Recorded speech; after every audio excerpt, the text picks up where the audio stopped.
ciência. Religião em guerra há milhares de anos. Cada vez que depende de um teste, fica provado que a ciência tem razão. Conforme a ciência progredia, Deus ia tendo cada vez menos o que fazer.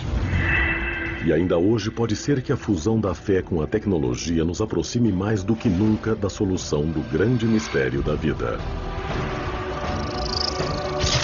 Por eu ser um religioso convicto, a ciência é o meu jeito de ir em busca do mistério de Deus. Provando a existência de Deus.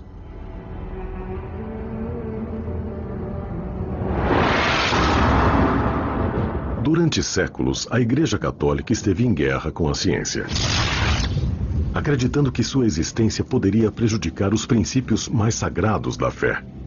Os cientistas ficaram estigmatizados como hereges. Seus avanços eram escondidos da população e às vezes até desmentidos sob a ameaça de morte. Mas atualmente há indícios de uma mudança radical. Quando as pessoas ficam sabendo que eu sou um padre e um cientista trabalhando especialmente para o Vaticano, onde há um observatório, a pergunta é sempre: por quê? Por que o Vaticano tem um observatório? A instalação multimilionária de classe mundial fica a 3.300 metros acima do nível do mar. Seu telescópio de 1,80 m consegue sondar milhares de anos-luz das galáxias. Os cientistas são especializados em astronomia e cosmologia. E o que os torna únicos? Eles também são homens de fé que admitiram a ciência como uma ferramenta em sua busca por Deus. Temos uma metodologia bem rigorosa que nós aprendemos conforme vamos nos formando cientistas. Dada a história instável da Igreja com a ciência, é de se impressionar que haja esse observatório de ponta. Especialmente desde o Iluminismo, existiu uma relação áspera entre ciência e a religião, onde a ciência, eu acho, explicou cada vez mais sobre o mundo. E as pessoas religiosas sentiram-se cada vez mais ameaçadas. O âmago da ameaça, para quem tem fé, é que a ciência diminua tanto a Deus que ele deixe de existir.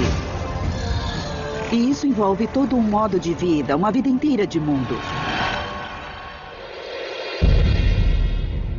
Durante grande parte do último milênio, desafiar a explicação dos eventos naturais da Bíblia era um perigo. No início de 1600, notáveis astrônomos foram levados a julgamento quando suas descobertas científicas conflitaram com crenças religiosas enraizadas. Uma das ideias científicas mais ameaçadoras foi uma teoria desenvolvida pelos astrônomos Copérnico e Galileu.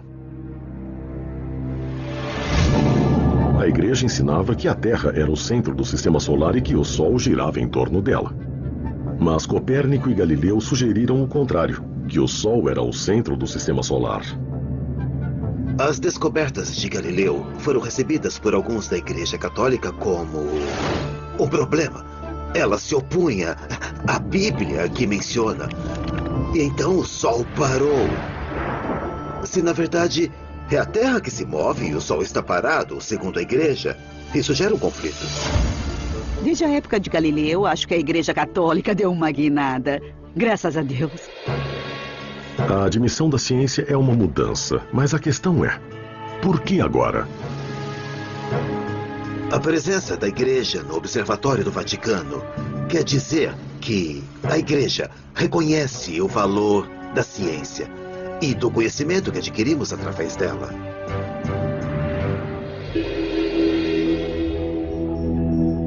Enquanto a maior parte da ciência olha para as estrelas buscando as respostas do desconhecido, esses homens anseiam por algo bem mais específico: provar que Deus existe.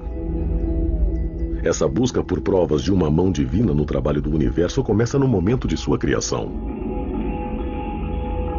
Eles essencialmente creem que conforme exploram o universo e retornam ao Big Bang, irão alcançar a resposta para o que tinha antes do Big Bang. Se existiu um Big Bang, deve haver algo que o gerou. O universo como um todo se iniciou com a explosão de alguma coisa. Uma energia veio disso e depois se transformou em matéria. O Vaticano está de acordo com a explicação do consenso científico, que após o Big Bang, a interação de átomos de hidrogênio conduzidos pela gravidade formou estrelas, galáxias e o universo como conhecemos. Essa é uma série de eventos onde o início é uma sopa de partículas elementares, depois gás e poeira, e aí o gás e a poeira se colidem, gerando estrelas, planetas e então a vida. Nós saímos desse universo como as estrelas, as galáxias, os sapos e tudo mais. Nós saímos desse mundo em evolução. Essa é a melhor explicação científica para a nossa chegada. Será que tudo isso aconteceu por acaso? Ou por necessidade? Enquanto a religião prega a necessidade de Deus na criação de tudo, para a ciência não é assim. Não temos nenhum obstáculo para imaginar o Big Bang como sendo algo que apenas ocorreu. Não existe nenhuma razão na cosmologia para acharmos que houve alguma influência externa na criação do Big Bang. Stephen Hawking costuma dizer que perguntar o que havia antes do Big Bang é como questionar qual é o norte do Polo Norte. É uma questão indefinida. Hawking recentemente provocou controvérsias ao dizer: por haver uma lei como a gravidade, o universo pode e irá criar a si mesmo do nada. Stephen Hawking e outros que propuseram esse início ao universo disseram: não precisamos de Deus. É um absurdo. Este debate marca a linha divisória entre a ciência mais conhecida e a ciência da fé. A Igreja já não renuncia mais às descobertas científicas.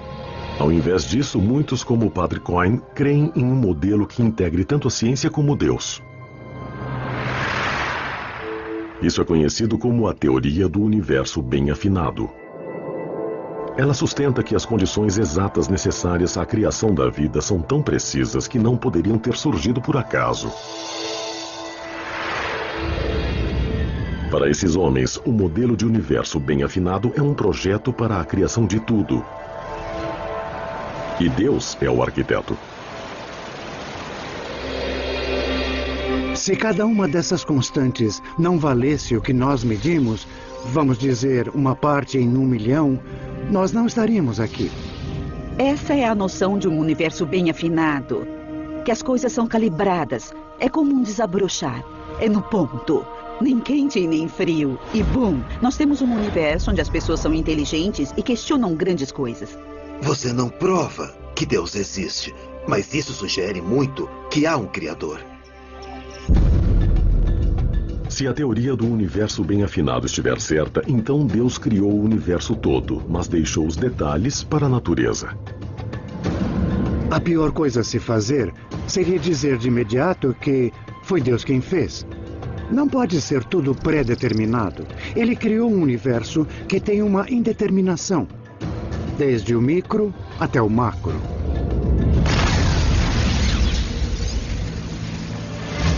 E essa nova filosofia pode fazer com que a Igreja fique mais perto que nunca de uma prova de Deus. O Observatório do Vaticano é somente uma parte dessa mudança, voltada em direção ao aproveitamento de novas tecnologias em uma busca contínua. Mas o espaço não é a única fronteira nessa pesquisa. Os arqueólogos e os caçadores de relíquias estão igualmente procurando evidências palpáveis de Deus aqui na Terra. Suas pesquisas se iniciaram com a Bíblia.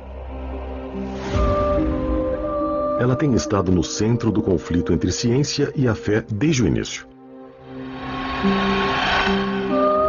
Alguns estudiosos questionam as origens de muitos livros da Bíblia e os acontecimentos que eles descrevem.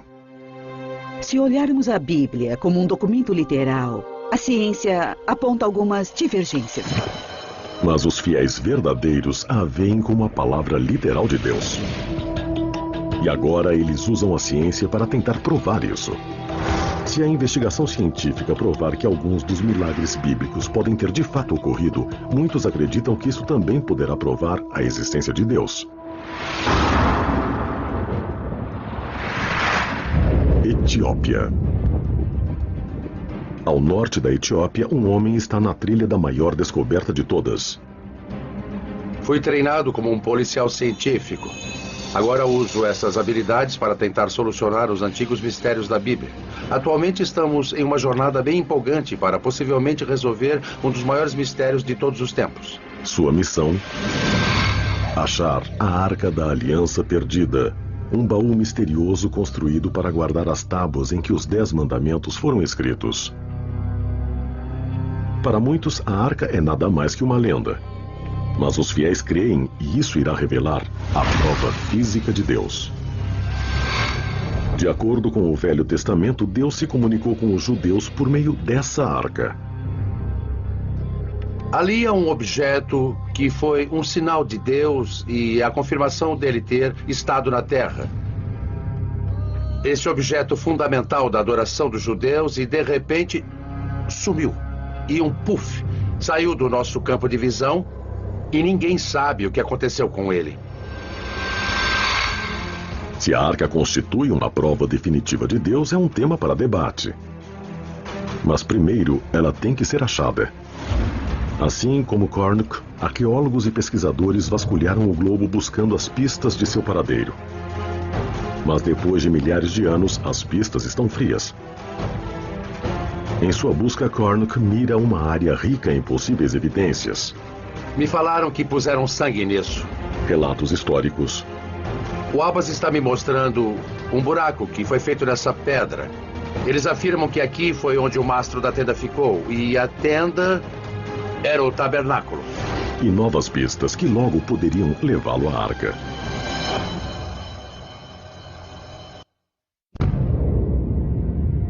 Por séculos, o homem olha para o céu, primeiro como um sinal de fé.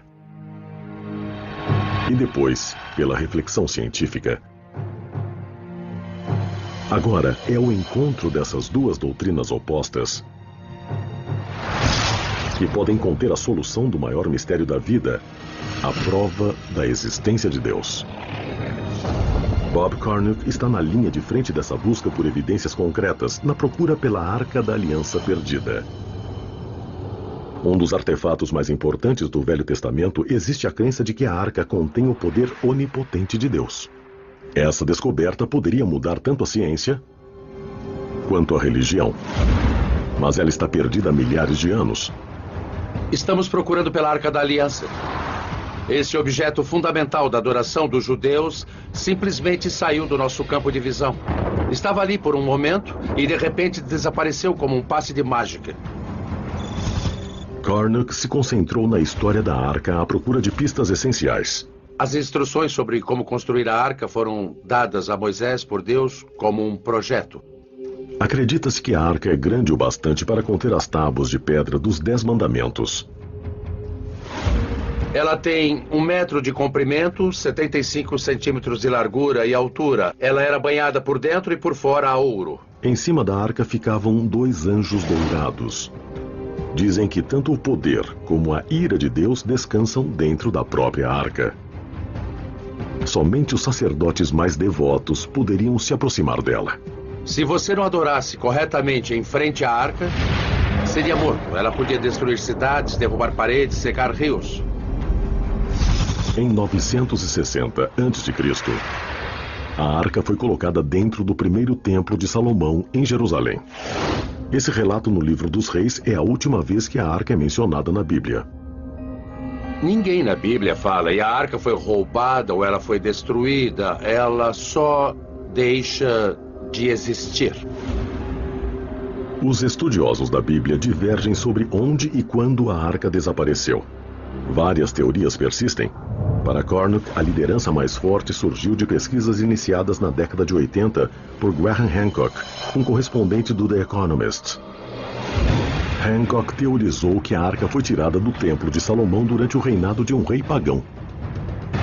Essa pessoa é Manassés, um rei mau, maníaco e louco, que colocou ídolos pagãos dentro do templo. Essa profanação do templo teria forçado os sacerdotes devotos que vigiavam a arca a protegê-la por qualquer meio necessário. até mesmo removê-la do seu lugar de descanso sagrado. A arca teria sido transportada por fiéis sacerdotes levitas que sentiam repulsa pela sujeira que estava sendo trazida ao templo. Carnock acredita que o caminho mais provável de fuga de Jerusalém teria sido a oeste, para o Egito e depois descendo o rio Nilo. Ilha Elefantina. A próxima pista para apoiar sua teoria poderia estar nessas rochas na pequena Ilha Elefantina. Carnock se baseia na existência de ruínas de um antigo santuário, construído nas exatas especificações as do Templo de Salomão, lar original da arca. Os moradores acreditam que ele foi construído como um refúgio temporário, mas a arca não estaria segura lá por muito tempo. Os arqueólogos dizem que houve um grande conflito na Ilha Elefantina. Os historiadores descrevem um tumulto dos vizinhos egípcios que colocou a arca em perigo. Carnock acredita que o motivo do ataque pode fornecer uma pista sobre o que aconteceu com a arca. Diziam que a arca era tão poderosa que um sacrifício de sangue tinha que ser feito antes de vê-la. Pela lei judaica, isso é proibido em todos os lugares, exceto na presença da arca. Os judeus teriam sacrificado o carneiro e os egípcios adoravam o carneiro. É um conflito, o templo é destruído. Carnock especula que no meio da batalha a arca foi levada às pressas a um local seguro. A questão é, onde?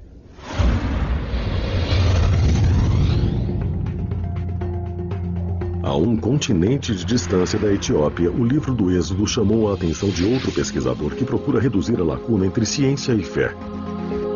Cambridge, Inglaterra.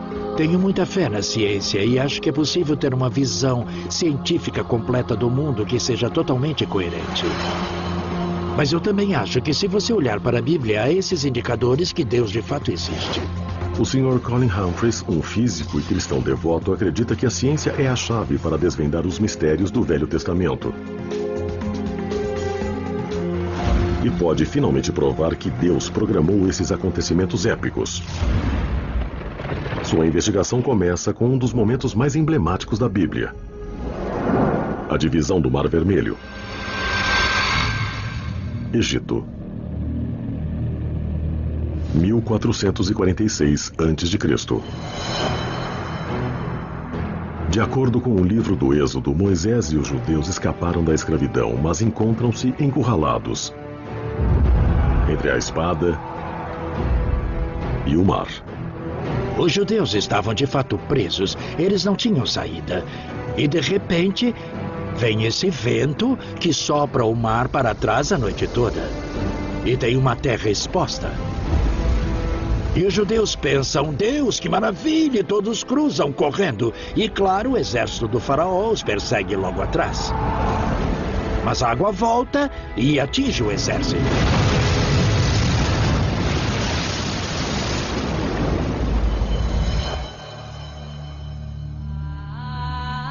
Para os fiéis, essa passagem de 3.000 anos é uma prova da obra de Deus.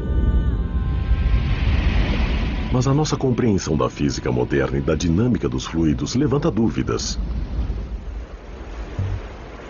O Mar Vermelho é um vasto corpo de água, mais de 300 quilômetros no seu ponto mais largo, com uma profundidade média de quase 500 metros. Então, onde os judeus teriam cruzado com segurança? As opiniões divergem sobre a localização provável, mas muitos pesquisadores bíblicos apontam para o Estreito de Tirã, na foz do Golfo de Acaba, como o local que melhor corresponde às distâncias e à topografia descritas na Bíblia. Golfo de Acaba.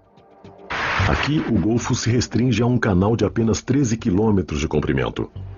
Um cume de recifes de coral no fundo do mar cria a parte mais rasa do Mar Vermelho. Mas os recifes ficam a mais de 9 metros abaixo da superfície, muito profundo para atravessar a pé, conforme descrito no Êxodo. E há também o problema das tropas do faraó. O Êxodo conta que o exército egípcio perseguia os judeus em fuga. Se o relato bíblico é verídico, como eles tiveram um destino diferente? Para quem não acredita, a improbabilidade desses eventos é a prova de que o relato do Velho Testamento não é mais que uma história. Bíblia Sagrada. Agora, a ciência pode resolver a questão. Quando eu, como cientista, leio a história do êxodo do Egito, a minha inclinação natural é dizer como isso pode acontecer. A explicação pode ser um simples princípio físico, aquele que pode ser observado em um copo simples de água. É um fato muito simples. Se encher um copo d'água até a borda e assoprar, você fará a água transbordar. E se tiver um sistema de vento forte em um grande lago de água, ele força a água para fora, e isso é bem conhecido pelos geólogos e cientistas. Em casos extremos onde grandes quantidades de água são deslocadas por esse fenômeno, os cientistas também observaram uma forte reação. Uma parede de água barulhenta retorna para preencher o vazio. A teoria de Humphreys sobre a separação do Mar Vermelho se pauta nesse fenômeno natural acontecendo em grande escala. Um evento conhecido como vento direcionado, seguido por um evento de reação conhecido como pororoca. O cientista atmosférico Dr. Carl Drews, do Centro Nacional de Pesquisa Atmosférica, acredita que Humphreys pode estar certo. O vento direcionado ocorre quando um vento forte sopra por um longo tempo sobre uma superfície de água. E gradualmente a água se move na direção do vento, se afastando da costa, fazendo a superfície do oceano descer. Então o que sobra é uma porção de terra seca onde havia antes o fundo do mar. Usando o poder de supercomputadores, Drews estudou o efeito do vento direcionado em locais que vão do Nilo até a costa da Inglaterra. Há 2 episódios que ocorreram nos Grandes Lagos em 2006 e 2008. O vento direcionado é observado a cada 5 ou 10 anos no Lago Erie. Há essas fortes rajadas que vêm do oeste e que causam tempestades em Buffalo. Mas do lado de Toledo, que é o lado contra o vento, grandes partes do lago estarão completamente secas e a água desaparece no horizonte. Tem-se observado que a diferença de altura entre uma extremidade do Lago Erie e a outra pode ser até 5 metros. Absolutamente incrível. Espera-se que a água do Lago Erie fosse nivelada. Com vento forte soprando por muitas horas, a diferença é de 5 metros.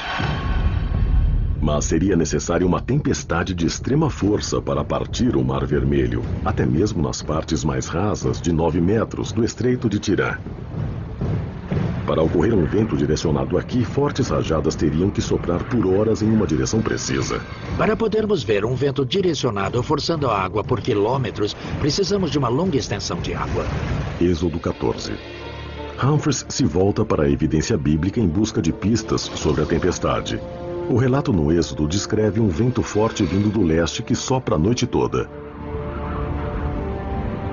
Ele teoriza que se ventos fortes sopraram pela extensão do Golfo de Aqaba por várias horas, um vento direcionado com força suficiente para expor a ponte de terra pode ter ocorrido.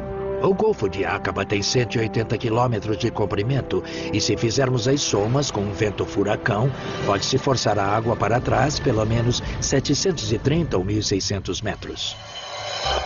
Aproveitando os dados recolhidos dos satélites da NASA, o Dr. Carl Drews cria um modelo de oceano e mapeia o terreno do Golfo para examinar os possíveis efeitos desse tipo de tempestade. Eu usei mapas geológicos e levantamentos, o percurso dos sedimentos para reconstruir a disposição das lagoas e dos rios que havia no período do Êxodo.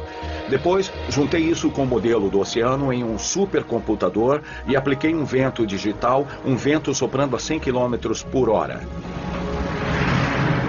Seria difícil andar nessa ventania, mas é possível, dá para andar para frente. Furacões e ciclones se desenvolvem mais frequentemente sobre o oceano aberto. Então, em relação aos padrões climáticos globais, poderia uma tempestade dessa magnitude ter como alvo o Mar Vermelho, que é cercado por terra? Um estudo oceanográfico na Universidade do Estado da Flórida calculou que uma tempestade assim pode atingir esta região somente uma vez a cada 2.400 anos. Uma probabilidade pequena, mas cientificamente possível. Combinando o relato bíblico da travessia ao modelo científico, Drews constrói uma linha do tempo que coincide com as condições descritas no Êxodo. A tempestade perfeita. A Bíblia diz que isso ocorreu durante uma noite. Então, o vento que soprava durante 12 horas, de repente para, e eu acho que as águas se separam por um período de 4 horas e depois elas se juntam outra vez. Mas mesmo com essas 4 horas para cruzar a ponte de terra exposta, teria sido impossível que 2 milhões de judeus atravessassem o Mar Vermelho e fugissem. A evidência científica desmente o relato bíblico? Seria muita gente para passar por um pequeno espaço em apenas 4 horas. Esse número é incrivelmente grande. Muita gente acha que a história do Êxodo é inventada. Humphreys atribui essa discrepância a uma tradução problemática do Êxodo. No hebraico antigo, a mesma palavra pode ter diferentes significados. E a palavra que foi usada para milhares no livro do Êxodo é uma palavra hebraica chamada Aleph, mas que também pode significar um grupo ou uma tropa. Sabemos da literatura egípcia que a tropa de um exército egípcio tinha somente 10 homens. Então, se levarmos em conta essa tradução e fizermos as contas, acabamos não tendo 650 mil homens com mais de 20 anos, e sim cerca de 5 mil homens com mais de 20 anos. Adicionando as mulheres e crianças, isso dá 20 mil pessoas, bem mais administrável. Se esse novo cálculo de Humphreys for exato, ele reforça o argumento de que o milagre do Mar Vermelho realmente ocorreu. Humphreys calcula que uma multidão desse porte conseguiria atravessar um leito de mar de 13 quilômetros em 4 horas. Então, assim, tudo se encaixa. E a matemática, que é complicada, de repente fica simples e tudo combina tão bem que só pode ser a solução correta. É um tipo de descoberta de arrepiar. Um modelo de computador avançado também pode validar uma peça final do milagre do Mar Vermelho. Ao estreitar o tempo de travessia a um intervalo de 4 horas, a ciência pode ter resolvido como os judeus conseguiram escapar. E também como possivelmente os egípcios encontraram seu destino. Em um dos maiores massacres descritos na Bíblia.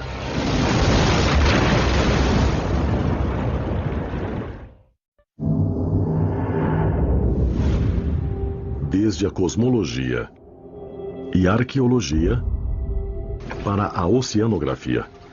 Pesquisadores de várias disciplinas científicas lançaram uma pesquisa global para descobrir uma prova palpável de Deus. O Sr. Colin Humphreys e o Dr. Carl Drews estão procurando evidências que provem que os acontecimentos descritos na Bíblia de fato ocorreram. Usando cálculos precisos e também modelos complexos de computador, cada um detalhou um cenário de uma tempestade perfeita que eles alegam que poderia ter causado a separação do Mar Vermelho, como foi descrito no livro do Êxodo.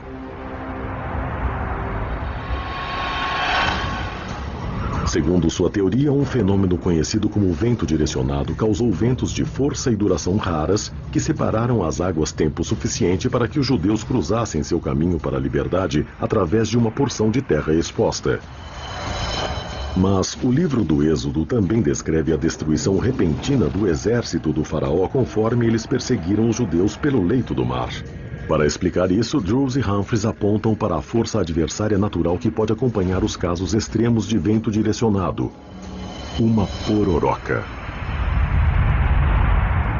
O termo define o fenômeno onde uma maré volta com um deslocamento de água tão forte que cria uma onda gigante de força enorme.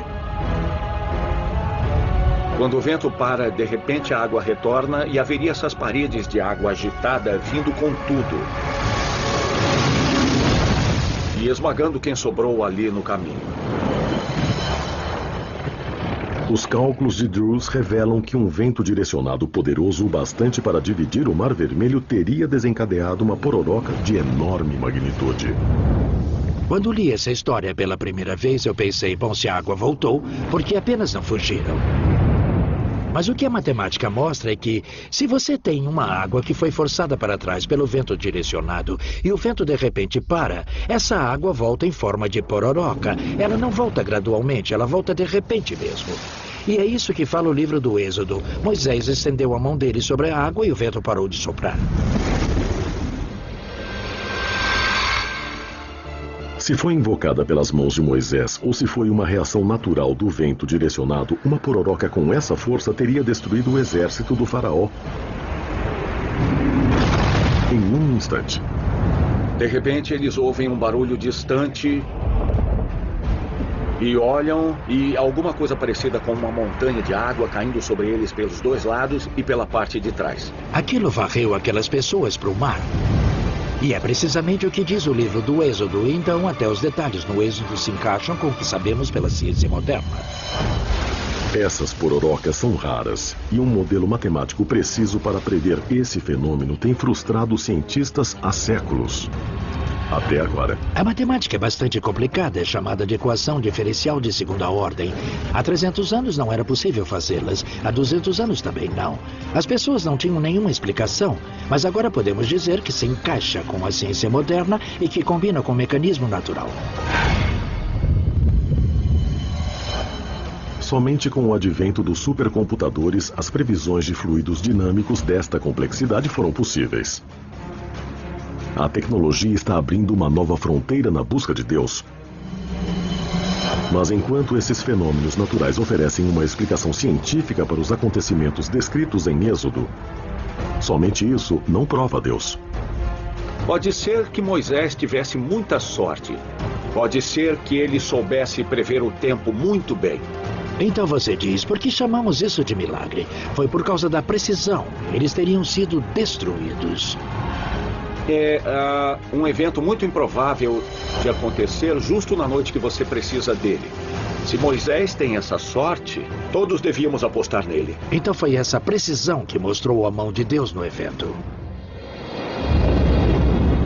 Tanto Drews como Humphreys concordam que a evidência de Deus não está nos eventos naturais em si, mas sim na sua milagrosa precisão. Em última análise, está além dos poderes da ciência explicar como uma tempestade que ocorre uma vez na vida foi acontecer na hora e no lugar exato para resgatar os judeus.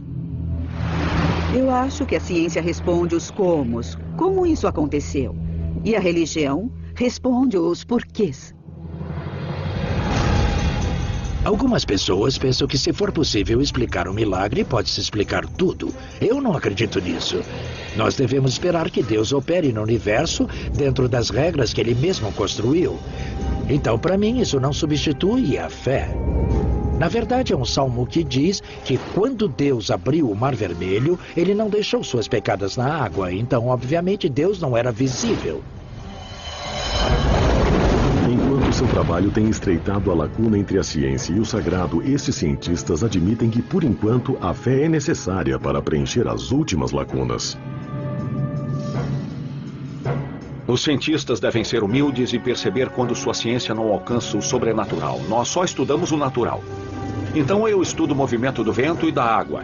De acordo com a Bíblia, Deus enviou o vento na hora certa e mandou Moisés estar lá.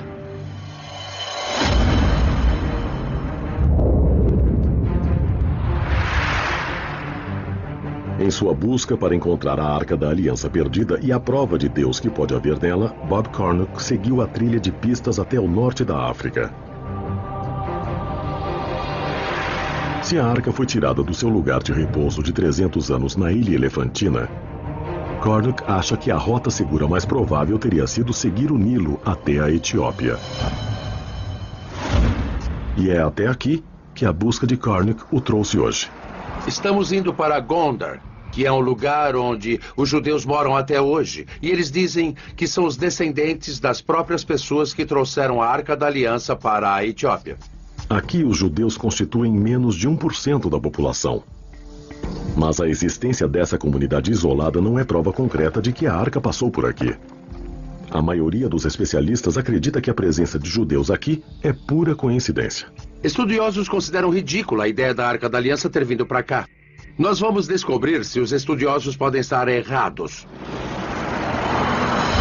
Estamos na aldeia Falate, em Gondar, Etiópia. Esta é uma das cidades mais singulares do mundo. Houve uma época em que aqui foi uma florescente comunidade judaica. Hoje a maioria dos judeus de Falate se foram, mas em toda a parte os sinais de sua presença permanecem. Dizem que a comunidade judaica que vivia aqui nesta aldeia Falate veio para cá 400, 500 anos antes de Cristo. Temos pilhas de pedras. Essas sepulturas podem ter milhares de anos. Os habitantes, na maioria, seguem as tradições judaicas típicas, exceto uma.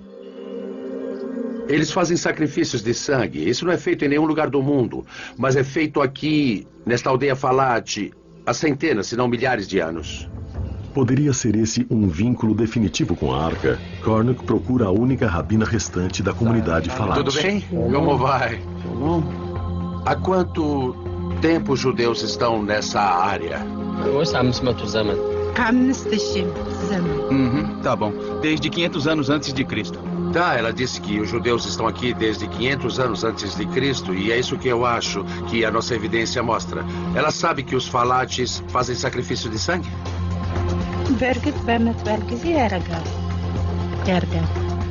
Eles faziam sacrifício de sangue, enquanto havia judeus etíopes aqui.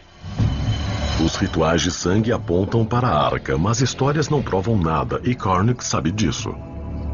Sua razão de voltar a Gondar hoje é para encontrar evidências biológicas, uma ligação genética entre essa comunidade isolada de judeus e a ordem de sacerdotes que protegia a Arca da Aliança há milhares de anos.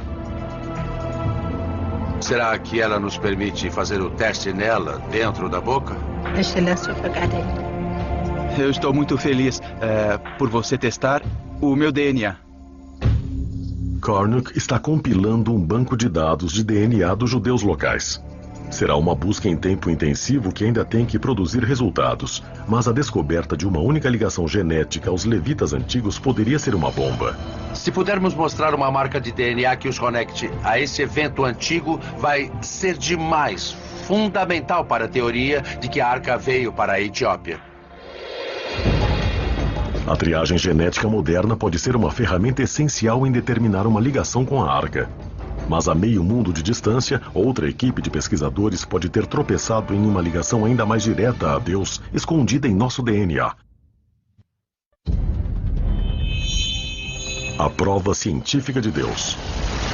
Alguns a procuram no nascimento do universo, outros nos desertos da África e do Oriente Médio. Mas e se a prova mais surpreendente de Deus não estiver em um templo ou um santuário? E se estiver dentro de todos nós?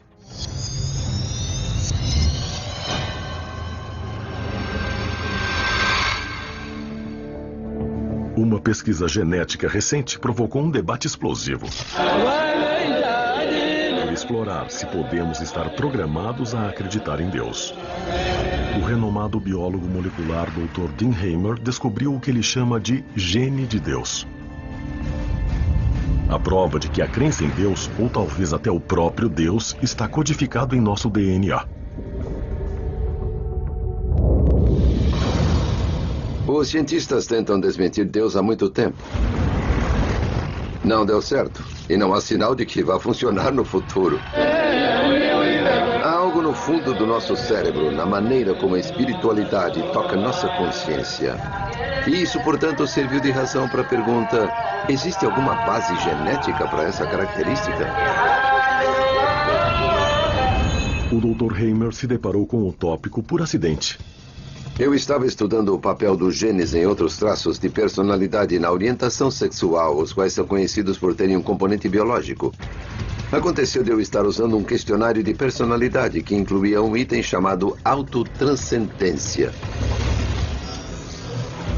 O Dr. Hamer define o termo autotranscendência como a inclinação de ver um mundo maior e mais amplo do que o visível. Um mundo de espiritualidade além do reino físico do dia a dia. Pode ser mostrado numericamente que a religião de uma pessoa, digamos católica ou protestante, depende totalmente do ambiente em que vive. Mas a espiritualidade tem muito menos a ver com o ambiente e muito mais com a genética. É provável que as pessoas orem com mais frequência do que façam sexo, por exemplo. Hamer cruzou os dados do DNA de 2.000 pessoas de todas as religiões, assim como os ateus. Selecionamos um grupo de genes procurando por qualquer coisa que se relacionasse de forma consistente com um nível de autotranscendência. Após várias rodadas de testes, a equipe de Hamer identificou um tipo determinado de gene, aparentemente ligado a fortes sentimentos de espiritualidade. Esse gene, por acaso, foi chamado de VMAT2, que significa transportador de monoamina vesicular. Só para simplificar, nós o chamamos de gene de Deus. Acreditamos que ele tem algo a ver com a capacidade ou suscetibilidade das pessoas de acreditar em conceitos como Deus. Seria isso a evidência de que Deus está constituído em nosso código genético? Uma coisa interessante sobre a espiritualidade é que ela é de fato um traço de personalidade independente. É diferente da ansiedade ou de qualquer outra coisa que medimos. E ela possui um componente emocional muito forte que faz com que as pessoas acreditem nas coisas mais loucas ou nas mais importantes, dependendo do seu ponto de vista. Essa é a razão das cruzadas. Essa é a razão de todas as grandes ações da igreja e de todas as coisas terríveis também.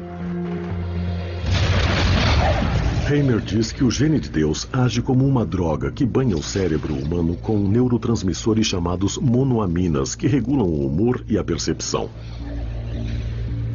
O gene de Deus equilibra essas monoaminas enquanto elas são transportadas de célula a célula e afeta as respostas emocionais do indivíduo.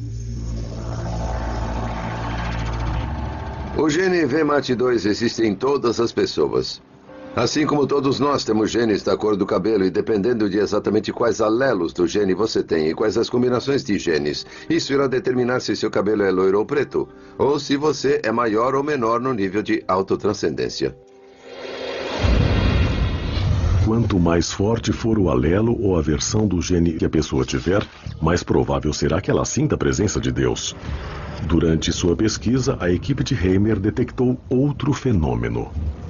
Os efeitos de uma poderosa forma do gene de Deus às vezes podem ser reforçados ou copiados por drogas alucinógenas. Se olharmos para algumas drogas psicodélicas como psilocibina, por exemplo, ou LSD, elas são equivalentes à serotonina. Elas se parecem com serotonina, mas enganam o cérebro. E achamos que esse tipo de alteração de consciência que ocorre com uma droga como a psilocibina ou LSD são um pouco parecidas com o que acontece com as pessoas durante as experiências intensamente religiosas, fortemente espirituais. Seja Jesus atravessando o deserto ou o Buda sentado sob sua árvore. De repente, tudo parece meio diferente.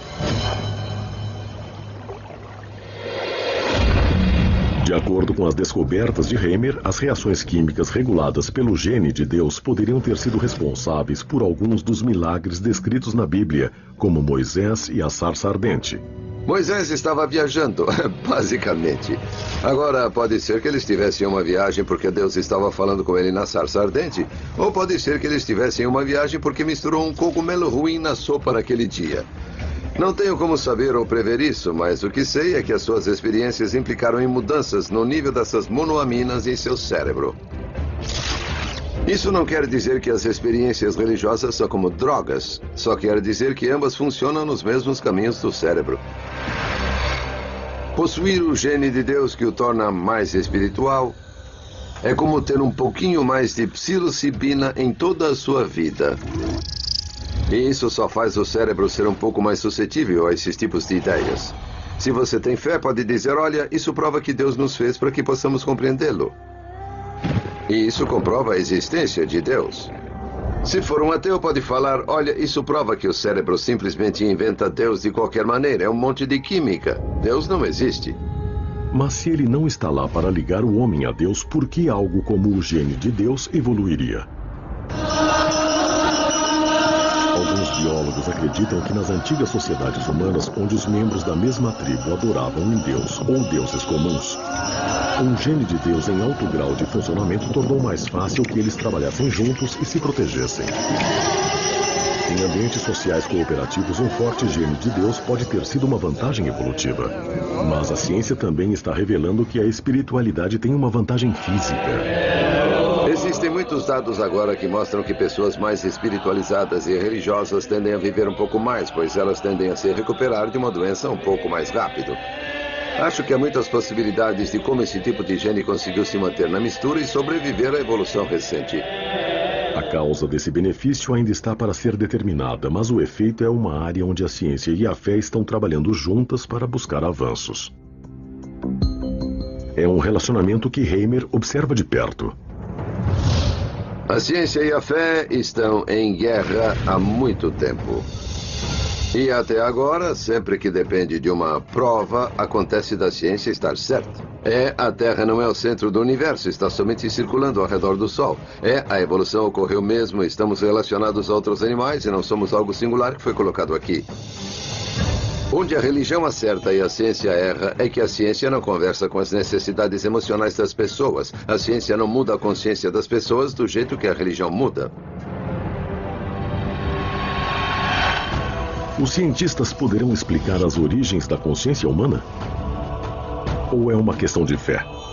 Um novo campo de pesquisa pioneiro está buscando respostas em um dos lugares mais enigmáticos do planeta.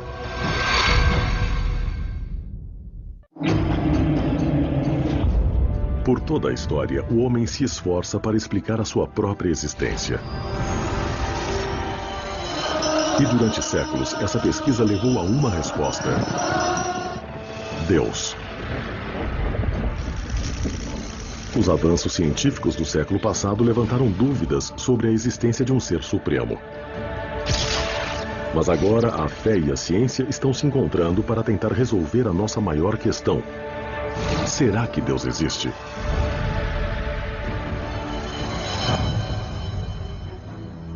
Enquanto os caçadores de relíquias e os fiéis procuram encontrar a prova na Bíblia, esse pesquisador acredita que o caminho para Deus pode estar muito mais perto do que pensamos.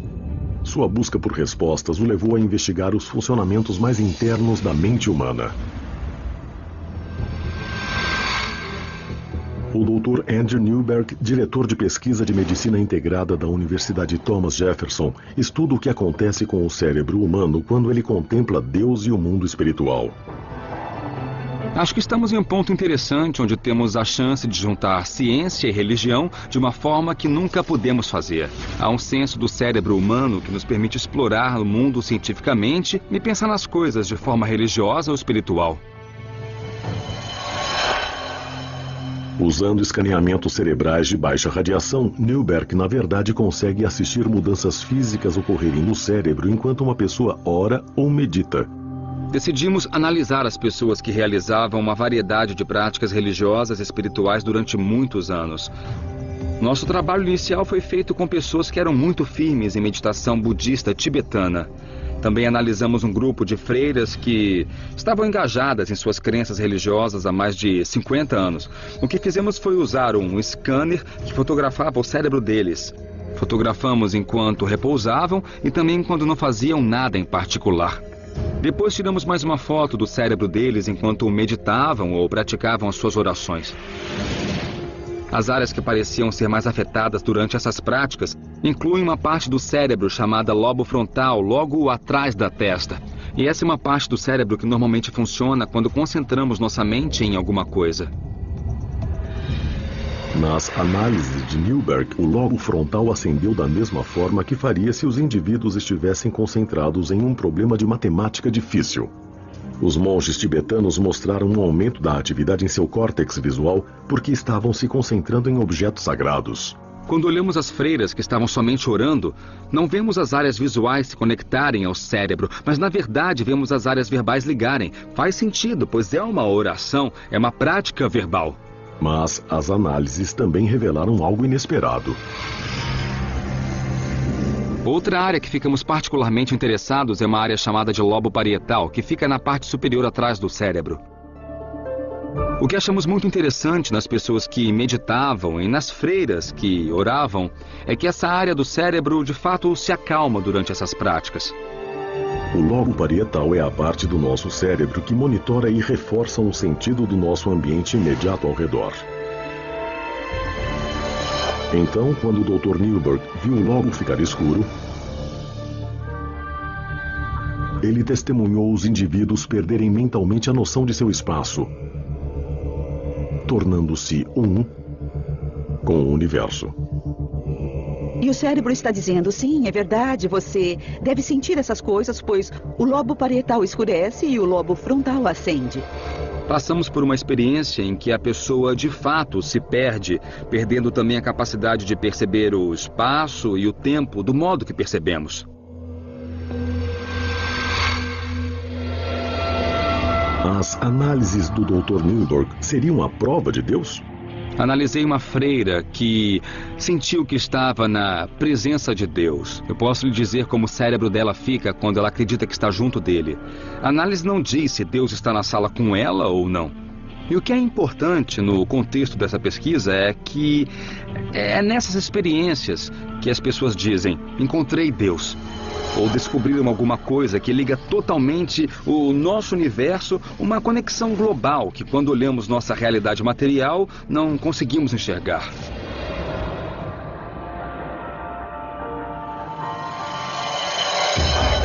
As descobertas de Newburgh sugerem que pela forma que o cérebro de uma pessoa está aceso pode-se determinar se ela tem fé ou se não tem. Durante os testes no scanner, ateus foram convidados a contemplar Deus. Então, ao vermos o cérebro de um ateu contemplando Deus, o que percebemos é que nos lobos frontais não há de fato um grande aumento da atividade como há quando vemos as freiras que estão meditando e se concentrando em Deus. O que concluímos em termos de como interpretamos essa descoberta é que um ateu de fato não entende a coisa. Indivíduos não religiosos com experiência em meditação foram convidados a colocarem-se em uma espécie de estado de transe. Os resultados revelaram que sua atividade cerebral era bem diferente das freiras ou monges em um estado transcendente similar, mas religioso. Eles realmente não querem pensar em Deus ou têm problemas para pensar nele. E pode ser que os lobos frontais não acenam, porque, na verdade, eles não entendem, não conseguem guardar aquilo na mente, não podem se concentrar nisso tão profundamente como alguém que é religioso ou espiritual, porque no que diz respeito àquilo, o religioso entende melhor. Entender seria o resultado da fé ou a causa? Há algo programado no cérebro dos que creem? Existe um Deus? Não existe um Deus? Qual é a natureza da realidade? Quando estamos em um sonho, agimos como se aquilo fosse realidade, e quando estamos em nossa realidade, podemos dizer, bom, isso não era real, isso foi só um sonho. Quando as pessoas têm experiências espirituais ou místicas profundas, elas sentem a mesma coisa. Elas sentem que aquela realidade representa uma realidade mais fundamental que a do dia a dia. Será que isso significa que Deus é uma invenção de nossa mente? Ou será que o lobo frontal seria um canal com um poder supremo? Será que existe algo além do nosso cérebro que não captamos nos exames, mas ainda assim encontramos de algum jeito uma prova? Na verdade, para mim, fazer perguntas é bem importante. E eu acredito que questionar seja sempre o correto. Enquanto a busca por evidências do Todo-Poderoso no cérebro humano continua, outros estão procurando a prova física da presença de Deus na Terra. Na Etiópia, Bob Carnock está caçando um dos artefatos mais sagrados mencionados na Bíblia: a Arca da Aliança Perdida. A Arca Dourada que dizem conter os 10 mandamentos e que desapareceu há milhares de anos. A sua recuperação e autentificação poderia validar vastas partes do Velho Testamento e poderia até ser um canal direto com Deus. Carnock seguiu um rastro de pistas pelo Nilo até a sua origem, o Lago Tana. Estamos cruzando o lago e temos uma viagem de barco de umas 3 horas. Tempestades frequentes e águas infestadas de crocodilos fazem dessa uma travessia traiçoeira. Se a arca foi trazida aqui pelos seus protetores, as defesas naturais do Lago Tana podem ter afastado os possíveis inimigos. A remota localização teria sido um esconderijo ideal para o artefato sagrado. Esse lago é muito grande e possui algumas ilhas interessantes. Podem ser as peças de um quebra-cabeça que resolveriam o mistério do local onde a Arca da Aliança está e para onde ela foi. A mais de 50 quilômetros da costa fica uma ilha proibida. Um penhasco com mais de 13 metros de altura delineia o perímetro. Um obstáculo assustador que poderia ter salvado a arca de caçadores e ladrões. Aqui é a ilha Tanakirkos e dá para ver que parece uma fortaleza. Como alguém pode escalar essa parede e ao mesmo tempo trazer a arca junto? Tanakirkos é habitada por monges que tomam muito cuidado com estranhos. Eles guardam uma série de artefatos raros que poderiam comprovar que a arca ficou escondida na ilha por 800 anos. Alguns desses tesouros nunca foram vistos por estranhos. Determinado a ter acesso aos artefatos, Carnock visitou a ilha antes, trabalhando para ganhar a confiança dos monges. Olá. Oi. Esse é Abba Gabriel. Ele é um grande amigo meu. É considerado um homem santo e reverenciado por milhares de pessoas. Vamos ver a aldeia dele e ver também os artefatos que podem estar ligados de um jeito bem singular à verdadeira Arca da Aliança. As relíquias ficam protegidas em um bunker trancado. Estamos aqui na frente de uma porta que guarda tesouros, coroas de reis, instrumentos que eles dizem que conseguiram trazer para cá de Jerusalém com a Arca da Aliança. A presença de Deus está literalmente nesses objetos. Esses frágeis instrumentos seriam artefatos do ritual de sangue realizado na presença da arca, como uma oferenda a Deus. Karnak tem permissão de examinar uma relíquia crucial. O Gomer, uma antiga bacia que dizem que era usada para colocar o sangue do animal sacrificado. Me disseram que colocavam o sangue aqui, eles mexiam para que não coagulasse, polvilhavam sobre o povo para dar-lhes o perdão. Eles respingavam isso sobre a Arca da Aliança. Os monges de Tanakirkos não permitirão que os artefatos sejam removidos da ilha, tornando a autenticação científica difícil. Mas Karnak acredita que os objetos correspondam à descrição da Bíblia sobre as ferramentas usadas no ritual do sacrifício. Apesar de não haver prova conclusiva, elas fortalecem a teoria de que a arca veio para essa direção. A dificuldade é que não existe uma pessoa que possa entrar lá e dizer com certeza isso que você tem é da Bíblia. Essas coisas combinam muito bem com o relato bíblico. Dá para tirar as palavras da Bíblia e literalmente colocá-las sobre esses objetos, que se encaixam perfeitamente. A história toda se junta aqui e tudo nessa ilha vem a calhar. Tanakirkos revela mais pistas. Estamos aqui neste penhasco. É bastante cortado dos nossos dois lados e acaba na água. E o Abbas está me mostrando um buraco que foi cavado na pedra. Eles afirmam que esse é o lugar onde a vara da tenda ficava. Havia 4 deles que sustentavam uma tenda. E essa tenda era o tabernáculo da Arca da Aliança no deserto. Essas pedras aqui são os outros 2 furos do encaixe. Eles, na verdade, os pegaram, os tiraram do bloco de granito de lá e trouxeram-nos aqui como lembranças de quando a Arca da Aliança ficava no tabernáculo. Essas descobertas sustentam a teoria de que a arca estava aqui na ilha de Tanakirkos. Mas enquanto Karnak procura pela prova de Deus, muitos dos fiéis recorrem a um poder superior, procurando ajuda em um objetivo mais urgente: a cura do câncer. Onde a medicina falhou, esse curandeiro do Texas pode trazer a salvação. Esses resultados impressionantes evidenciam o poder da oração ou o placebo.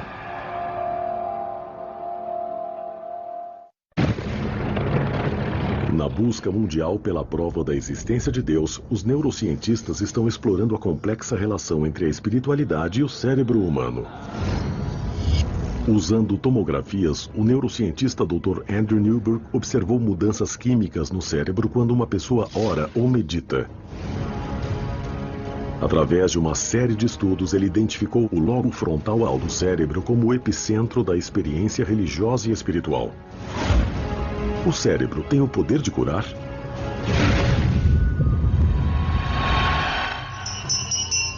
Desde os primeiros dias da história humana, o homem crê no poder de cura pela oração. Por séculos, existem curandeiros ganhando dinheiro com esse fenômeno. Enquanto muitos permanecem céticos em relação à prática, os resultados obtidos por alguns curandeiros levantam a questão se há algo milagroso acontecendo mesmo. As multidões que clamam para serem vistas pelo Dr. Aysan Naimi acreditam que estão testemunhando Deus trabalhando pelas mãos de um homem. Esse é de verdade. Só mais um dos milagres de Deus. O Dr. Naimi é um ex-anestesista que virou curandeiro. Se eu chamar isso de curandeirismo, significa que sou eu quem cura. Mas, na realidade, a cura não vem de mim. Naimi afirma que ele é um condutor, através do qual a cura passa. O que estou fazendo é provar que Deus existe. Naimi diz que as milhares de curas que ele ajudou ao longo dos anos são a prova de que a ciência e a fé trabalham em uníssono. Eu não posso separar Deus da própria ciência. Quando vamos tratar as pessoas, elas não têm que saber que eu estou orando. Muitos que procuram o Dr. Name tentaram todas as opções que a medicina tradicional pode oferecer.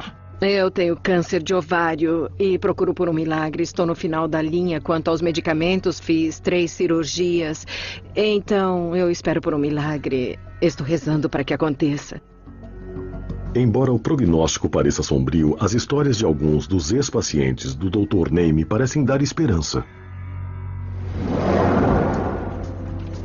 Veja Kathy Kerouac, diagnóstico, câncer de pulmão.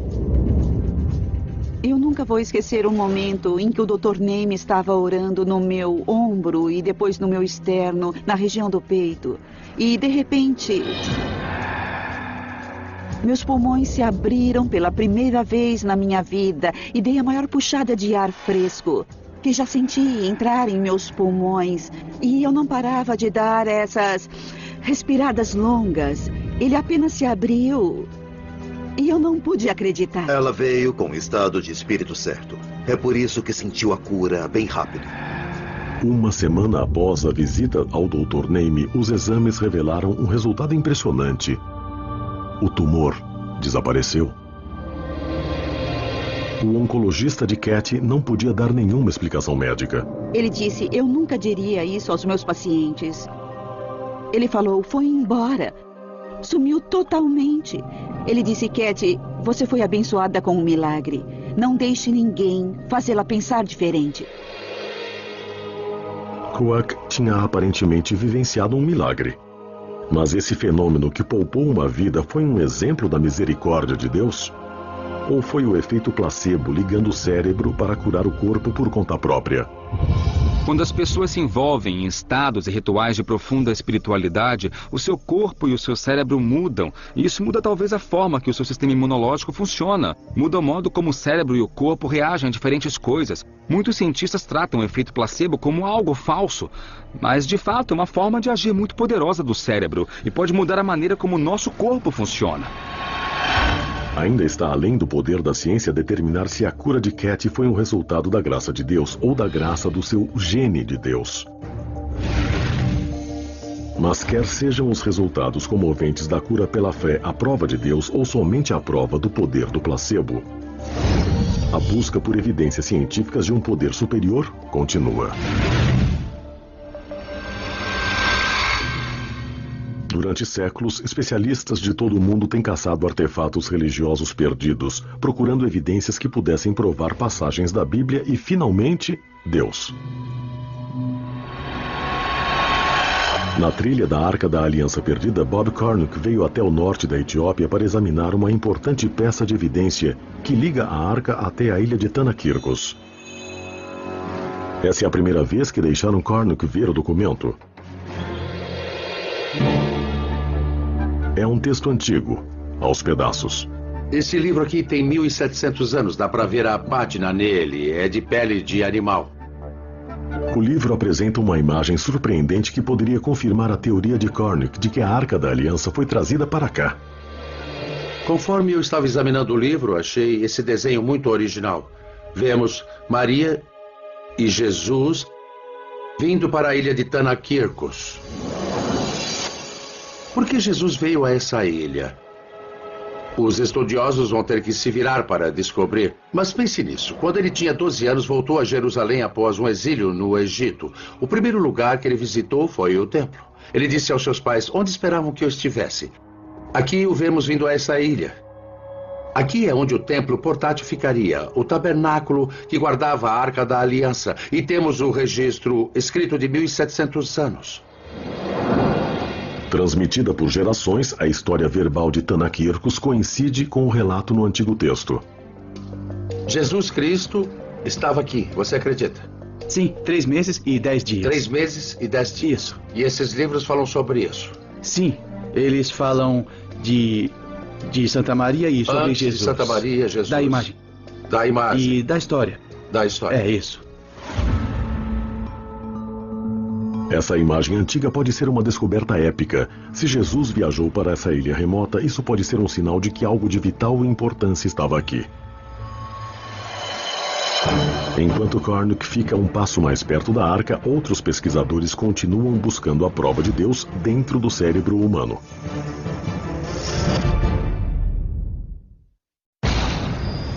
Nos últimos 50 anos, os cientistas se juntaram em uma das maiores questões da humanidade, a busca por provas da existência de Deus. Os cosmologistas estão procurando pistas nas origens do universo e no Big Bang. Usando os avanços recentes da tecnologia, os neurocientistas estão procurando dentro do cérebro humano.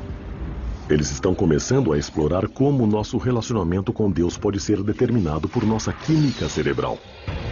Em 1962, um estudante de Harvard tentou uma ousada experiência para estudar se as substâncias introduzidas no cérebro alteram a nossa percepção de Deus. Ficou conhecido como o experimento da Capela Marsh.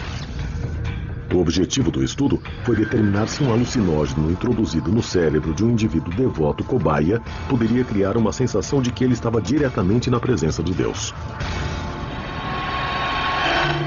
Ele foi feito na Universidade de Harvard quando Timothy Leary estava lá e antes das drogas psicodélicas serem proibidas. Ele pegou estudantes de teologia, pessoas que já tinham fé e a caminho da espiritualidade, e os dividiu em 2 grupos.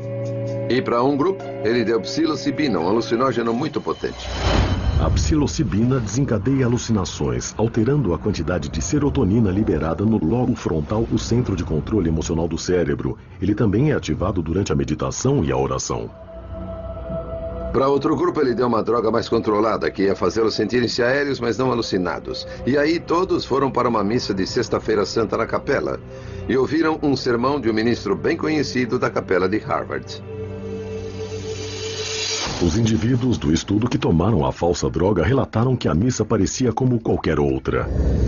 Mas muitos dos que tinham tomado o alucinógeno descreveram uma experiência de autotranscendência durante o sermão. Uma sensação de que estavam se ligando diretamente com Deus. Passadas semanas dessa experiência, ele perguntou do que se lembravam, o que vivenciaram. E descobriu-se que as pessoas que tomaram alucinógeno se lembravam daquilo como um tipo de experiência muito importante, uma experiência de transformar a vida. Enquanto que os que tomaram as drogas controladas só viram que foi mais um sermão. Para aqueles que tomaram psilocibina, o impacto do experimento foi de longa duração. Em uma pesquisa de acompanhamento 20 anos mais tarde, muitos dos indivíduos ainda viam o estudo como uma experiência profunda de mudar a vida. Alguns relataram que se sentiram ligados diretamente com Deus. Os resultados do experimento da Capela Marsh reforçam os resultados dos exames cerebrais realizados no laboratório do Dr. Newberg. Os 2 estudos ligam o lobo frontal à nossa percepção de Deus e indicam que a nossa experiência espiritual pode ser intensificada pela oração fervorosa, meditação e até mesmo por drogas psicoativas.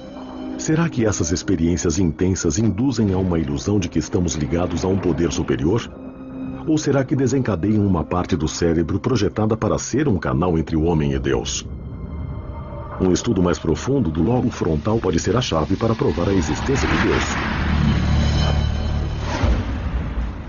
Do outro lado do mundo, Bob Cornuck procura pela prova definitiva de Deus na Terra. A Arca da Aliança Perdida criou um rastro de evidências que segue Nilo abaixo. Pelos assentamentos judaicos perto de Gondar, até o Lago Tana. E agora, seguindo pistas encontradas em Tanakirkos e na antiga lenda etíope, Cornuck chega a uma pequena cidade no norte da Etiópia.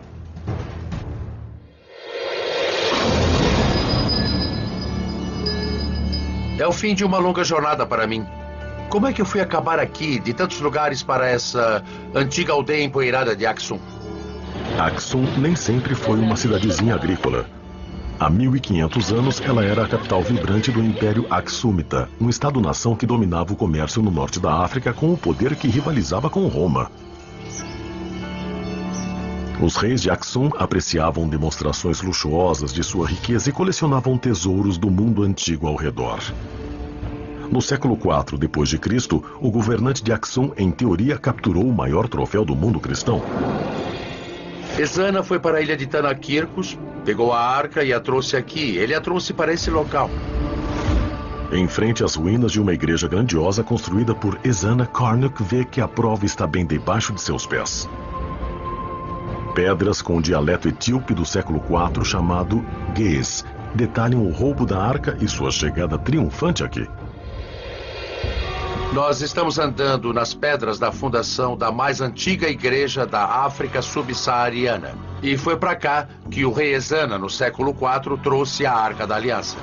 Os monges me disseram que esse é o piso original. Um pequeno pedaço dele permanece e é onde esteve o Sagrado Senhor. Aqui é onde a Arca da Aliança ficou por várias centenas de anos. Evidências arqueológicas revelam que aqui já foi uma grande igreja, estilo basílica, uma estrutura à altura para guardar o artefato sagrado. Dá para ver que essa igreja tinha uma bela decoração pelas esculturas daqui. Não eram somente blocos de pedra, não foi uma simples igreja. Isso é o que chamam de piscina batismal. Deve ser isso ou pode ser um local de banho, onde os sacerdotes se lavavam antes de irem para ver a Arca da Aliança. A igreja foi saqueada pelos invasores muçulmanos no século XVI. A história local afirma que a arca foi resgatada por seus protetores fiéis que a esconderam até que pudesse ser colocada na igreja de Nossa Senhora Maria de Sião. Quando a igreja foi reconstruída em 1965, tornou-se uma catedral fortificada. Um bunker fortificado construído para proteger algo de grande valor. Bem ali é onde os etíopes dizem, e eu pessoalmente acredito, que a Arca da Aliança repousa hoje.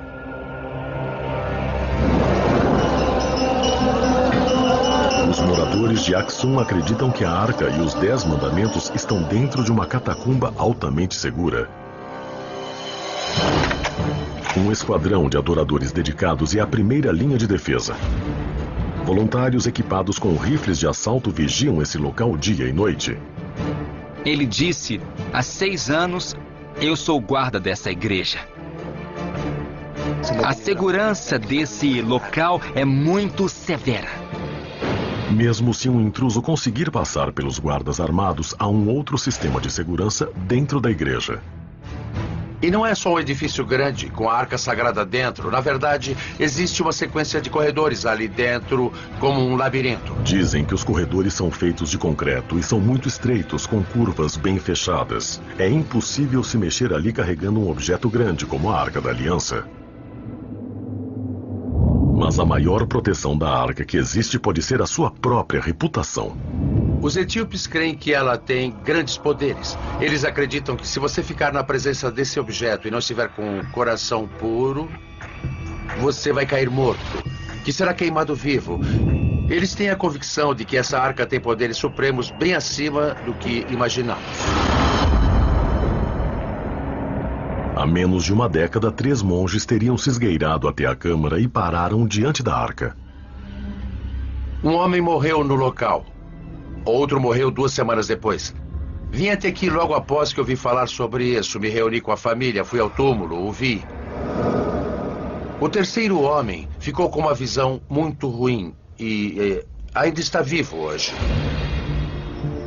Eu não creio que a arca tenha os poderes que os etíopes afirmam. Acho que ela tem o poder de dominar a mente. Essas pessoas foram doutrinadas desde que nasceram. Elas não se lembram de uma época em que não foram informadas sobre a arca e os seus incríveis poderes. Somente um ser humano na Terra tem regularmente permissão para ficar na presença da arca.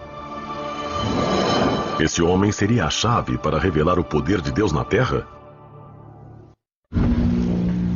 Desde a química do cérebro humano até a exploração de sistemas estelares distantes, a ciência está descobrindo novas evidências na busca mundial pela prova da existência de Deus.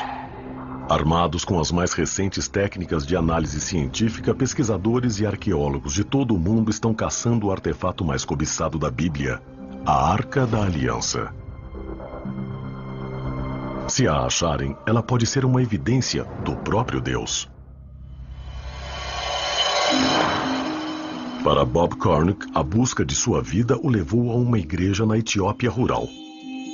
Ele acredita que por trás desses portões está o que poderia ser a descoberta arqueológica mais importante na história, a Arca da Aliança Perdida. Acredita-se que esse clérigo que vive enclausurado seja o único humano na Terra que pode ficar na presença da arca. Ele é conhecido como o Guardião. O Guardião é quem protege a arca. Ele nunca tem permissão para sair. Passa a vida toda preso entre esses muros. Se a arca não está ali, por que todos esses guardiões, há centenas e centenas de anos, ficariam dentro dessa prisão? O guardião raramente fala com estranhos, mas agora, depois de muito negociar com anciãos de Axum, Karnak conseguiu algumas palavras.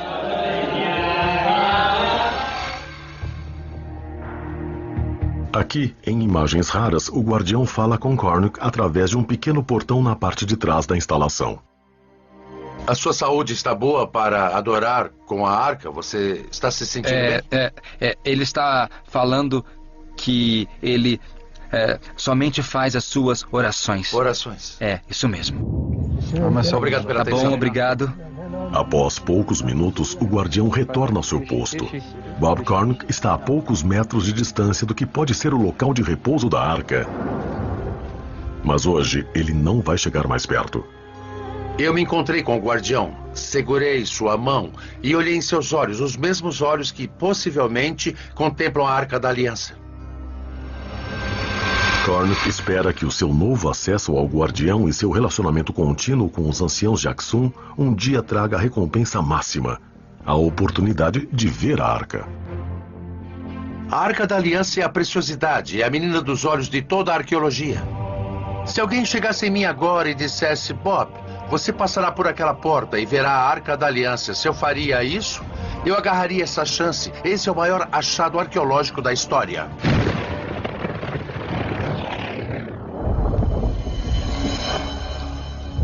A busca por evidências científicas de Deus se estende desde os maiores objetos do universo até os menores. Grenoble, França, a casa de um laboratório enorme. Localizado a mais de 150 metros de profundidade e abrangendo a fronteira de duas nações. Essa é a linha de frente em busca de algo que poderia rivalizar com a importância da Arca da Aliança na corrida para achar as provas da existência de Deus. Uma micropartícula subatômica chamada partícula de Deus. Mais conhecida pelos físicos como o bóson de Higgs, a teórica partícula de Deus pode ser um elo perdido. Se for detectada, poderá mudar todo o nosso entendimento do universo. E pode alterar para sempre o debate sobre a existência de Deus. As partículas são de dois tipos. Há basicamente as partículas de matéria e as partículas de força. As partículas de força podem se empilhar uma sobre a outra, e isso é o que chamamos de bósons. Muitos físicos de partículas acreditam que o bóson de Higgs seja a partícula desconhecida que dá massa a toda a matéria no universo. O bóson de Higgs é muito diferente de todas as outras partículas que conhecemos. A coisa que faz o bóson de Higgs especial é que mesmo no espaço vazio, ele está lá. Ele fornece um meio através do qual as outras partículas se movem. E é por isso que, em última análise, as partículas como os elétrons ou quarks adquirem massa. A melhor analogia seria imaginar um meio como a água, o melaço ou o ar. Conforme você se move através deles, eles resistem um pouco. Então é possível imaginar que se corrermos pelo ar, conseguiremos ir muito rápido. Se tentarmos correr pela água ou por um melaço, vamos ficar mais lentos. Então, a grosso modo, é isso que o bóson de Higgs faz com todas as partículas da natureza. Se eles puderem localizar essa partícula de força, pode ser um passo importante para desvendar os mistérios do Big Bang e da origem do universo. Para estudar as partículas subatômicas, os físicos usam aceleradores de partículas. Para procurar a partícula de Deus, os pesquisadores construíram o maior do mundo. Uma pista oval de 27 quilômetros, conhecida como o Grande Colisor de Hadrons, ou Large Hadrons Collider.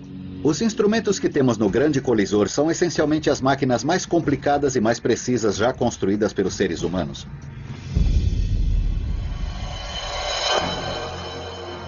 Nós pegamos os prótons e os aceleramos muito próximo à velocidade da luz. Até o ponto em que a velocidade não tem importância, o que importa é a energia. E então essas partículas têm mais de 1000 vezes a energia que um próton teria se estivesse parado. Aumentando a energia conforme eles aceleram em direções opostas, dois feixes de prótons são colocados em rota de colisão.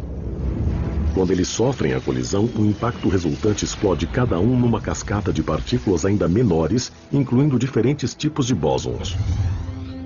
As colisões entre os prótons têm tanta energia que geram uma enorme explosão de partículas diferentes. Os próprios prótons possuem quarks e gluons dentro deles. E o que na verdade ocorre é que um dos quarks ou um dos gluons de um próton colide com uma das partículas constituintes de outro próton e dá para ver uma grande chuva. As máquinas no interior do colisor podem detectar e medir a maioria dos tipos de partículas liberadas nessas colisões. E se os cientistas conseguirem encontrar essa possível partícula, será um divisor de águas. Sua descoberta poderia levar à até então chamada teoria do todo, que poderia explicar o momento da criação. Se retrocedermos a história, se voltarmos no tempo, a teoria do todo nos ajudaria a explicar o Big Bang e facilitaria na compreensão do que ocorreu naquele momento.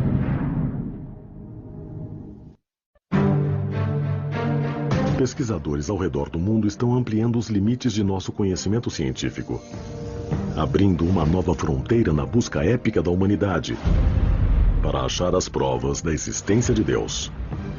Essa busca levou os físicos a construírem o maior maquinário científico na história da humanidade, o Grande Colisor de Hadrons.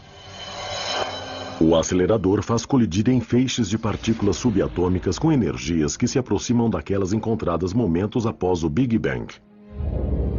Essas colisões permitem aos cientistas sondar os menores blocos constituintes da matéria e energia.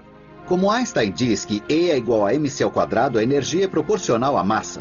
Se quiser fazer partículas mais pesadas, vai precisar de mais energia, o que significa que é necessário construir máquinas cada vez maiores. O objetivo: encontrar o bóson de Higgs,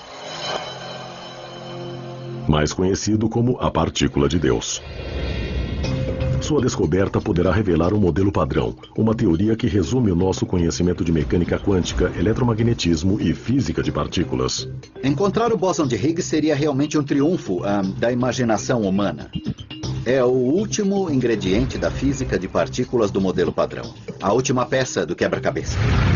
Mas o modelo padrão sozinho não pode nos dar uma compreensão completa da natureza. O modelo padrão não leva em conta a gravidade que todos nós sabemos que existe. Então não estamos procurando somente o bóson de Higgs no colisor. Estamos procurando por todo tipo de coisas. Algo que os físicos gostariam de encontrar seria uma espécie de teoria do todo. O modelo padrão serve muito bem para as forças que conhecemos, o eletromagnetismo, as forças nucleares. Se pudéssemos pôr a gravidade ali dentro, poderíamos ter tudo o que existe no universo. Os cientistas esperam que a partícula de Deus possa ser um trampolim para a teoria do todo. Uma única equação que descreva todas as forças fundamentais da natureza. Gravidade, responsável pela evolução de estrelas e galáxias. As forças nucleares, responsáveis pela união de toda a matéria. E a força eletromagnética, responsável pela luz, pelas interações químicas e pela própria vida. O problema real da teoria do todo é que pode haver uma teoria do todo. Em outras palavras, pode haver um pequeno conjunto de regras, de leis da natureza que simplesmente dão conta de tudo o que acontece em toda a história do universo. Nunca há nenhum desvio dessas leis, não há nada diferente dessas leis, não há nada além dessas leis. Descobrir essa teoria poderia ser essencial para a nossa compreensão de como o universo começou. Uma das coisas que a teoria do todo precisa fazer é unir a gravidade com a mecânica quântica. É o que se precisa para entender o Big Bang. O Big Bang foi um momento em que havia partículas ao redor, então a mecânica quântica é importante, mas o universo estava se expandindo muito rápido, por isso a gravidade era importante. A teoria do todo nos ajudaria a entender o que aconteceu naquele momento. Se uma teoria do todo pode ajudar a explicar a criação do universo, ela pode também explicar o seu criador? Se conhecer uma teoria do todo, se achar que sabe todas as leis da física, com certeza poderia se perguntar, é só isso? Ou seria uma boa chance de falar, essa é a teoria do todo porque alguma inteligência superior a criou assim? Para alguns, a resposta é não. Com a teoria do todo, a ciência iria substituir Deus como resposta para qualquer pergunta sobre o universo. Mas para outros, a teoria do todo é por si só a própria evidência de Deus. Seu projeto de um universo bem regulado. Na expansão do universo, é possível ver uma arquitetura, uma ordem, a energia que se torna matéria, que tem dentro de si essa capacidade incrível de se ordenar e de dar a vida. Einstein usou uma linguagem religiosa o tempo todo. Ele não acreditava em um Deus consciente, que era separado do mundo físico. Mas ele pensou nas leis fundamentais da física como os pensamentos de Deus. Os pesquisadores do colisor realizaram vários testes, mas até agora não tiveram sucesso em suas tentativas de detectar a partícula de Deus. Mas com ou sem a partícula de Deus, a busca por evidências dele continuará. Desde as mais ínfimas partículas até os pontos mais longínquos do universo. Desde a Arca da Aliança até o projeto de Deus para o universo, a busca de provas da existência de Deus é um trabalho em progresso. A ciência prova que Deus existe? No momento, não. Mas eu acho que o único modo de provar se Deus existe ou não é só através da ciência, mas pela perspectiva religiosa e espiritual, assim como pela perspectiva empírica da ciência. Mas a própria busca, essa procura da prova quantificável de um Criador, é uma faceta que define a experiência humana. Essa pode ser a questão mais importante da vida. A pergunta mais valiosa da vida é se Deus existe, pois isso vai mudar o modo de viver. E então busque uma prova disso. Será que esse é o local onde a ciência vai finalmente descobrir a prova da existência de Deus? Ou será que o próximo grande passo em direção à nossa compreensão de um poder superior, se existir, pode aparecer em qualquer lugar a qualquer momento? Mas mesmo enquanto a ciência quer saber ainda mais se Deus existe ou não, alguns se perguntam: quanto será que queremos na verdade saber? O Deus das lacunas, o Deus que explica o inexplicável, tornou-se cada vez menor e menor. No que você escolhe acreditar? Prefere acreditar que esse mundo material é tudo que existe e que a ciência pode explicar tudo, tá?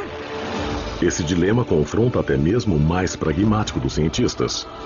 Não acho que a ciência por si só ofereça propósito e significado. Ela não nos diz o que é certo e o que é errado. Mas se quisermos saber o que é certo e o que é errado, é importante basearmos essa discussão no mundo real. E se o mundo real não tem Deus nele, então o propósito e significado tem que vir de outro lugar.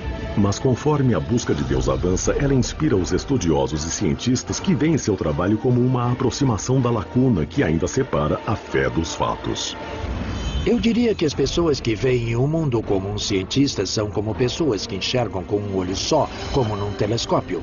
Mas se olhar também pelos olhos da fé, é como ver com os dois olhos. Então terá uma visão mais ampla, mais rica do mundo, uma visão mais tridimensional do planeta.